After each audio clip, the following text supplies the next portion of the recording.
Hello friends, तो आज हम शुरू करने वाले हैं। हाल ही में न्यू सीरीज रिलीज हुई है जिसका नाम है कुटरगू। तो चलिए शुरू करते हैं। एपिसोड 1 की शुरुआत में हम अनुज को देखते हैं। अनुज अपने पापा से अहमदाबाद जाने के लिए परमिशन मांगने की प्रैक्टिस कर रहा होता है और अनुज के बाकी दोस्त भी वहीं बैठे हुए थे। उसकी एक दोस्त रितु भी होती है। अनुज को कुछ समझ नहीं आ रहा था कि वो अपने पापा को कैसे मनाए। रितु उससे कहती है कि इससे कुछ फायदा नहीं होगा, मगर अनुज रितु से कहता है कि मैं आखिरी बार प्रैक्टिस कर लूं, उसके बाद मैं पापा से परमिशन लेकर तुम्हारे साथ अहमदाबाद जरूर आऊंगा। फिर रात के समय हिम्मत जुटाकर अनुज अपने पापा के पास आता है। अब अनुज अपने पापा से परमिशन मांगने के लिए एक्टिंग स्टार्ट कर देता है। वह अपने पापा से कहता है कि पापा, अब मैं बड़ा हो गया हूँ, और वह यह भी बताता है कि उसके पहचान के कोई भैया हैं जिन्हें अहमदाबाद के कॉलेज से 12 लाख का पैकेज लगा है, जो कि भोपाल में तो मिलने वाला नहीं है। फिर उसके पापा मान जाते हैं और कहते हैं ठीक है, तो तू इंजीनियरिंग अहमदाबाद से ही कर लेना। यह सुनकर अनुज तो बहुत ज्यादा खुश हो जाता है। वह सोचता है कि मैंने तो बहुत मुश्किल समझा था, मगर पापा तो बहुत ही आसानी से मान गए। तभी अनुज की माँ आती है और कहती है कि ये ठीक से अपने कपड़े तो पहन नहीं पाता, ये क्या वहाँ अकेले रह पाएगा। और वो अनुज को यहीं भोपाल से ही कॉलेज करने को कहती है। मगर माँ की ऐसी बातें सुनकर अनुज का सपना चूर चूर हो जाता है। फिर अनुज जब उदास बैठा हुआ होता है, तब उसका भाई आकर उसे एक आइडिया देता है, इससे मम्मी भी मान जाएगी। और वह अपने भाई से कहता है कि हमें कैसे भी करके मम्मी को यह विश्वास दिलाना होगा कि अहमदाबाद बेस्ट शहर है कॉलेज करने के लिए। और फिर इसी के साथ वे दोनों भाई अपनी मम्मी को मनाने के लिए लग जाते हैं। और फिर वे दोनों अपनी मम्मी के फोन में अहमदाबाद के कॉलेज की बेस्ट लिस्ट खोल देते हैं। और साथ ही वे लोग अहमदाबाद के कॉलेज की पॉजिटिव साइट को सर्च करते रहते हैं ताकि उसकी माँ के आगे अच्छी ही अच्छी वीडियोस आए। इस वजह से उसकी मम्मी के फोन में अहमदाबाद की अच्छी अच्छी न्यूज आने लगती है। फिर अनुज एक आंटी को मना कर लाता है जो कि अहमदाबाद के कॉलेजों की तारीफ करने लगती है।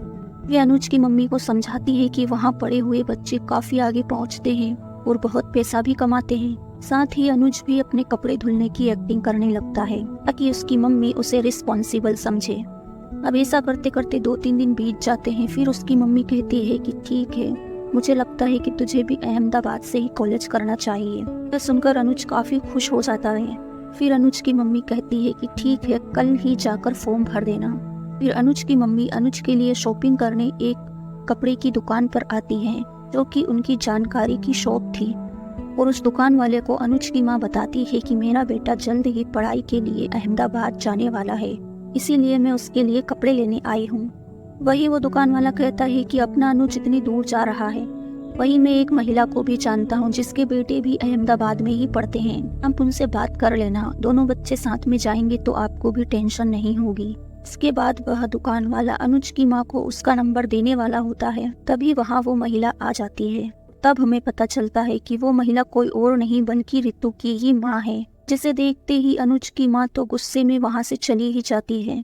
इसके बाद वो घर आकर अनुज को डांटने लगती है, कहती है कि अब समझी, इसीलिए तुझे अहमदाबाद जाना था, तू कहीं अहमदाबाद नहीं जा रहा, तू यहीं भोपाल में रहकर ही पढ़ाई करेगा बस। और अगर तूने ज्यादा बहस करी तो मैं तेरे पापा को रितु और तेरे बारे में सब कुछ बता दूंगी और वो तेरी अच्छे से धुलाई भी कर देंगे। जो सुनकर अनुज फिर से उदास हो जाता है। वह सोचता है कि अब तो मैं चाहकर भी अहमदाबाद नहीं जा सकता। इसके बाद अनुज मनोभान टेकरी पर जाकर रितु से मिलता है और वो रितु से कहता है कि मैं तुम्हारे साथ नहीं जा पाऊंगा। इस पर रितु अनुज से कहती है कि लॉन्ग डिस्टेंस रिलेशनशिप कभी भी वर्क नहीं करते, इसलिए हमें ब्रेकअप कर लेना चाहिए, वरना हम दोनों ही परेशान रहेंगे। उसकी ऐसी बातें सुनकर अनुज तो बहुत ज्यादा उदास हो जाता है और रितु वहाँ से चली जाती है। इसके बाद हम अनुज और रितु के दोस्तों को देखते हैं जो कि आपस में ही लड़ रहे थे। वे कह रहे थे कि पहले रितु ने अनुज को प्रपोज किया था या अनुज ने रितु को। और हमें पता चलता है कि ये लोग अनुज की ब्रेकअप पार्टी के लिए शॉपिंग करने आए हैं। वहीं हम अमित भैया और उमेर को देखते हैं जो कि अनुज के ब्रेकअप के लिए केक ले रहे थे ताकि यह पार्टी का जश्न वे शानदार तरीके से मना पाए। इसके बाद नाइट में दोनों की ब्रेकअप पार्टी रखी जाती है, जहां अमित भैया कहते हैं कि यार तुम दोनों तो बिना कोई वजह के ही ब्रेकअप रख रहे हो, ऐसे तो तुम दोनों एक दूसरे को बहुत मिस करोगे।